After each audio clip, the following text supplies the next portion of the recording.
السلام علیکم ورحمت الله ملګرو هیله ده چې روغ جوړ به یاست د صحت جامې به مو پر تن وي دا د زه امید لامان درته په ما ټکنیکل چینل کې حاضر شوی ما تر څو تاسو ته په یو نوي ډیزاین کار وکړم هغه دا چې څنګه کولی شو په موبایل کې د الله جل جلاله محمد صلی الله علیه وسلم کلمې او داسې نور ډیزاینونه په مشق یا ښایسته بڼه ولیکو لکه دغه تصویر کې چې تاسو ته ښکاري ملګرو دا نومونه څنګه لیکل کیږي د دې دپاره راځو په موبایل کې د پکسل لاب اپلیکیشن اوپن کوو چې اپلیکیشن اوپن کړو دلته ورته زه یو دانه بیکګراوند د خپل خوښ انتخابوم دا بیکګراوند ما انتخاب کړو راځم دې کې ورته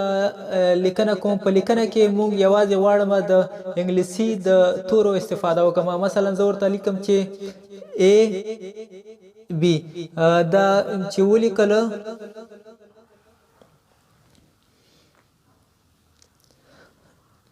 دا اندازه به لږ غټ کړئ تاسې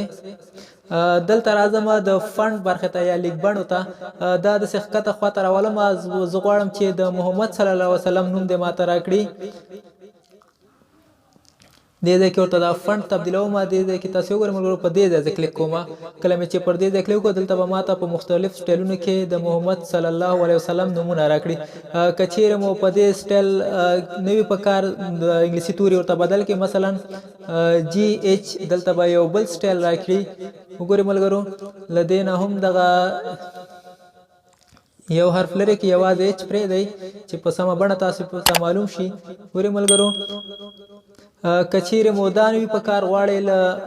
د دې پر ځای د الله جل جلاله نوم راشي نو راځم بیا لیک بڼې ته دا همداسې راولئ د ښکته برخې ته وګورئ چې دلته د الله جل جلاله نومونه په کومه برخه کې دي هماغه فنډ به ورته انتخاب کړئ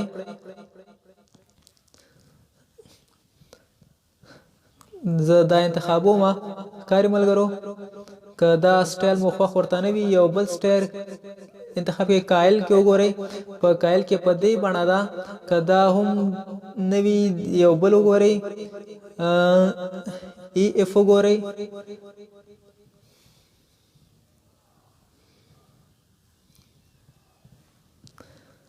په دې ډول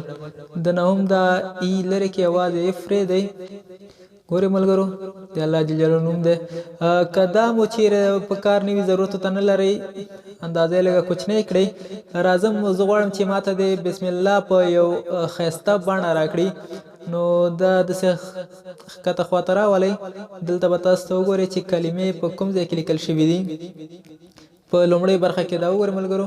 زه د همدا اولنۍ انتخابوم ورته اندازه به هم لږ داسې غټه کړئ ورته غواړم چې د همدغه بیکګراوند سره زما د لیکنې رنګ هم په د بیکګراوند په ډول وي نو راځم دا انتخابوم ورته دلته راځم کالر یا رنګ ته په دې ځای کې زه پر دغه باندې کلیک کوم دا انتخابوم ورته دلته به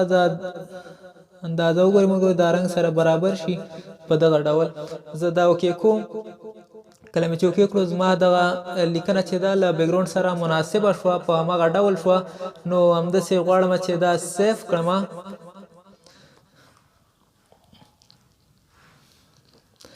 راځم اپلیکیشن بندوم او زما په ګالرۍ کې ګورم چې زما تصویر ما سره ثبت شوی که نه ښکاري ملګرو تاسو ته زما هغه تصویر له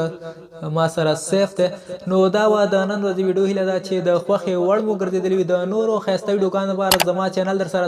سبسکرایب کړئ تر څو زه تاسو ته ښایسته ویډیوګانې ترتیب کړم او تاسو ترې ګټه واخلئ